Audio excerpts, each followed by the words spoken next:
नाज़रीन आदाब, 21 फरवरी 2024 मुताबिक 10 शाबान के अवधनामा वॉइस एडिशन में आपका खैर मक़दम है। आप समाअत फरमाने जा रहे हैं अवधनामा में शाये अहम खबरों के खास हिस्से। वज़ीर-ए-आज़म नरेंद्र मोदी ने मंगल के रोज़ जम्मू कश्मीर में 32,000 करोड़ रुपयों से ज़्यादा की लागत के तालीम, हवाबाजी और सड़क जैसे शोबों समेत मुतअद्दिद तरक्याती प्रोजेक्टों का इफ्तिताह किया। उन्होंने जम्मू से मुल्क भर के लिए 13,500 करोड़ रुपयों की मालियत के प्रोजेक्टों का इफ्तिताह किया और संग बुनियाद भी रखा।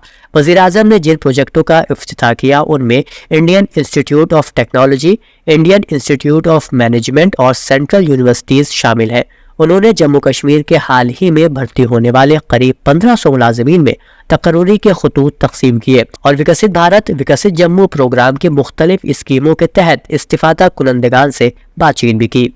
लखनऊ के इंदिरा गांधी प्रतिष्ठान में उत्तर प्रदेश इन्वेस्ट प्रदेश के तहत मुनक़दा FDI conclave UP emerging destination for foreign investment in India से खिताब करते हुए वज़ीर आला योगी आदित्यनाथ ने कहा कि यूपी ने एक नई कोशिश शुरू की है। पहले यहाँ फाइलें हुकूमत और महकमों के जाल में उलझी रहती थी। आज सिंगल विंडो पोर्टल निवेश मित्रा कारोबारी अफराद की खिदमत के लिए वक्फ है। निवेश मित्रा पोर्टल MOU की निगरानी के लिए सरमायाकारों की खिदमत के लिए काम कर रहा है। चंडीगढ़ के मेयर इंतखाब में बेज़ाब्तगियों के मामले पर सुप्रीम कोर्ट ने मंगल को तारीखी फैसला सुनाया। अदालत ने नताइज को मुस्तरद करते हुए आम आदमी पार्टी के उम्मीदवार कुलदीप कुमार को फातिह करार दिया है। समाअत के दौरान चीफ जस्टिस ने रिटर्निंग अफसर की जानिब से कलअदम करार दिए गए तमाम 8 वोटों को दुरुस्त करार देने की हिदायत दी।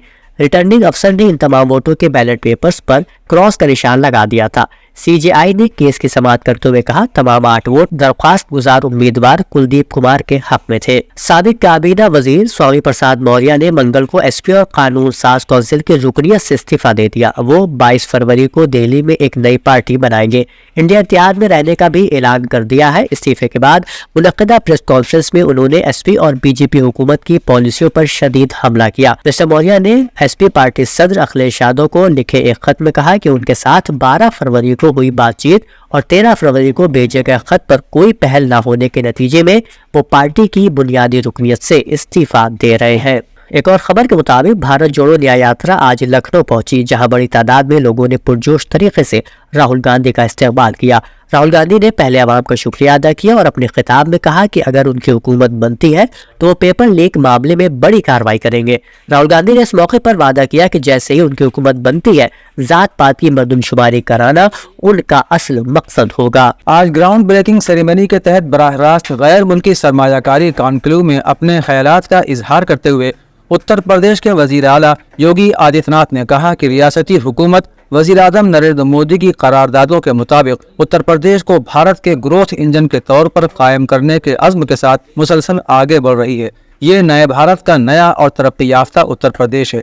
उन्होंने कहा कि गुज़श्ता 6-7 बरसों में रियासत ने अपनी इमेज बदली है। 7 साल पहले इसे मुल्क की एक बीमार रियासत समझा जाता था, लेकिन आज ये बीमार रियासत के ज़ुमरे से निकलकर मुल्क में लामहदूद सलाहियतों की हामिल रियासत के तौर पर खुद को कायम कर चुकी है। उन्होंने मजीद कहा कि रियासती हुकूमत रियासत की तरक्की के लिए मुकर्रर किए गए टारगेट को मुकर्ररा वक्त में ही हासिल कर रही है। उत्तर प्रदेश के नायब वज़ीर आला केशव प्रसाद मौर्य की रहनुमाई में हिकमत दही तरक्कियात के जरिए खवातीन को खुद कफील बनाने के लिए संजीदा कोशिशें की जा रही हैं। मनरेगा के तहत ज़्यादा से ज़्यादा खवातीन को काम फराहम करने की कोशिशें की जा रही हैं। 2023-24 में उत्तर प्रदेश में मनरेगा स्कीम के तहत अब तक कुल 31.15 करोड़ मजदूर दिन तय हो चुके हैं, जिनमें से 13.16 करोड़ खवातीन हैं, जो तकरीबन 42% होता है। उत्तर प्रदेश के नायब वज़ीर आला केशव प्रसाद मौर्य ने कहा कि महकमा दही तरक्कियात की स्कीमों में खवातीन की ज़्यादा से ज़्यादा शिरकत को यकीनी बनाया जा रहा है। रियासती हुकूमत ने लखनऊ ज़िले के आलमबाग चौराहे पर 887.36 मीटर तवील अंडरपास के तामीर के लिए 121.09 करोड़ रुपए की रकम को मंजूरी दी है। इसके अलावा तामीराती काम शुरू करने के लिए 42.30 करोड़ रुपए की रकम जारी कर दी गई है। अंडरपास की तामीर से अवध चौराहे पर रोजाना ट्रैफिक जाम से निजात मिल जाएगी और लोगों की आमदोरफ्त आसान हो जाएगी। तामीरात आमा के वजीर ने कहा कि आलमबाग वाक़े अवध चौराहे पर अंडरपास की तामीर से एक्सप्रेस वे हरदोई, मलियाबाद, सीतापुर से पारा की तरफ से आने वाली ट्रैफिक को एयरपोर्ट, कानपुर रोड और VIP रोड की तरफ जाने के दौरान जाम से राहत मिलेगी। انڈر پاس کی تعمیر سے تقریباً 5 لاکھ افراد مستفید ہوں گے۔ Samajwadi party leader dimple Yadav نے سوامی پرساد موریہ پر حملہ کیا ہے، جنہوں نے سماجوادی پارٹی کی بنیادی رکنیت اور قانون ساز کونسل کے رکن کے عہدے سے استعفیٰ دے دیا ہے۔ ڈمپل یادو نے کہا کہ سوامی پرساد اسمبلی انتخابات ہار گئے تھے، سماجوادی پارٹی نے انہیں قانون ساز کونسل کا ممبر بنایا ہے۔ پارٹی میں بغاوت پر مین پوری کی ایم پی ڈمپل نے کہا کہ پلوی پٹیل نے ایس پی سے الیکشن جیتا تھا، ہم چاہتے تھے کہ کرشنا پٹیل بھی ایس پی میں شامل ہو۔ انہوں نے کہا کہ ایس پی ڈی اے پسماندہ دلتوں اور اقلیتوں کا مکمل احترام کرتی ہے۔ کانگریس کے ساتھ اتحاد ٹوٹنے کے امکان پر انہوں نے کہا کہ جب بھی اتحاد بنے گا اس کی اطلاع دی جائے گی۔ ساحل نیشنل پبلک اسکول مولوی گنج میں آرٹ اینڈ کرافٹ کی نمائش کا انعقاد کیا گیا، جس میں طلبہ نے اپنے فن کا مظاہرہ کیا اور بہت سے ماڈلز اور سائنس پروجیکٹ بنائے، جن کی تمام حاضرین اور بچوں کے والدین نے ستائش کی۔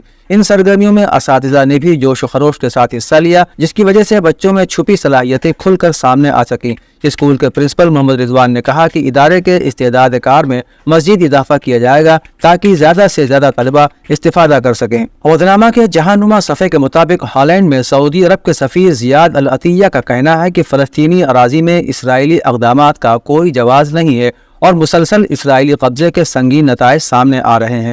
ان کا مزید کہنا تھا کہ دنیا اس بات پر متفق ہے کہ اسرائیلی قبضہ غیر قانونی ہے۔ خادم الحرمین شریفین کے سفیر نے کہا کہ اسرائیل میں یہودی آبادیوں میں اضافہ ہو رہا ہے اور اس وقت مقبوضہ علاقوں میں یہودی آبادکاروں کی تعداد 7 لاکھ تک پہنچ چکی ہے، جو دنیا بھر سے لا کر وہاں بسائے گئے ہیں۔ زیاد نے اسرائیل پر فلسطینیوں کو غیر انسانی سلوک اور ان کے خلاف نسل کشی کرنے کا الزام لگاتے ہوئے کہا کہ اسرائیل سمجھتا ہے کہ اسے بین الاقوامی قانون میں تحفظ حاصل ہے۔ پاکستان میں سیاستدانوں کی تاحیات نااہلی کیس کا 53 صفحات پر مشتمل فیصلہ چیف جسٹس پاکستان قاضی فائز عیسیٰ نے تحریر کیا۔ فیصلے میں کہا گیا ہے کہ سیاستدانوں کی تاحیات نااہلی کا فیصلہ ختم کیا جاتا ہے۔ فیصلے میں یہ بھی کہا گیا ہے کہ الیکشن ایکٹ میں ترمیم کے بعد نااہلی کی مدت 5 سال سے زیادہ نہیں ہو سکتی۔ آرٹیکل 62(1)(f) میں تاحیات نااہلی کا کہیں ذکر نہیں ہے۔ انہوں نے کہا کہ آرٹیکل 62(1)(f) کے تحت تاحیات نااہلی کا تصور بنیادی حقوق کی دفعات سے ہم آہنگ نہیں ہے۔ ضیاء الحق نے ماشاء اللہ لگا کر آرٹیکل 62 میں تاحیات نااہلی کی دفعہ بڑھائی۔ تاحیات نااہلی انتخابات لڑنے اور عوام کے ووٹ دینے کے حق سے متصادم ہے۔ عالمی ادارے فش نے خبردار کیا ہے کہ پاکستان میں غیر یقینی سیاسی صورتحال IMF سے معاہدے کو مشکل بنا سکتی ہے اور اگر PTI کو سائیڈ لائن رکھا گیا تو عوام کا عدم اطمینان بھی بڑھ سکتا ہے۔ تفصیلات کے مطابق معاشی درجہ بندی کے عالمی ادارے فش نے پاکستان سے متعلق رپورٹ جاری کی ہے، جس میں بتایا گیا ہے کہ پاکستان میں سیاسی استحکام کو خطرات لاحق ہیں۔ غیر یقینی سیاسی صورتحال IMF سے معاہدے کو مشکل بنا سکتی ہے۔ عالمی ادارے کا کہنا تھا کہ پاکستان کے لیے IMF کا پروگرام مارچ میں ختم ہو رہا ہے۔ فش کے مطابق انتخابات میں PTI کے امیدواروں نے مضبوط کارکردگی پیش کی۔ پاکستان مسلم لیگ نون اور پیپلز پارٹی مخلوط حکومت بنانے میں مصروف ہے، لیکن نئی حکومت کے لیے IMF سے پروگرام ایک چیلنج ہوگا۔ اسرائیل اور برازیل کے درمیان سفارتی صورتحال اور کشیدہ ہو گئی ہے۔ برازیل کے صدر لوئس دا سلوا نے کل شام پیر کو تل ابیب میں اپنے سفیر کو واپس بلا لیا۔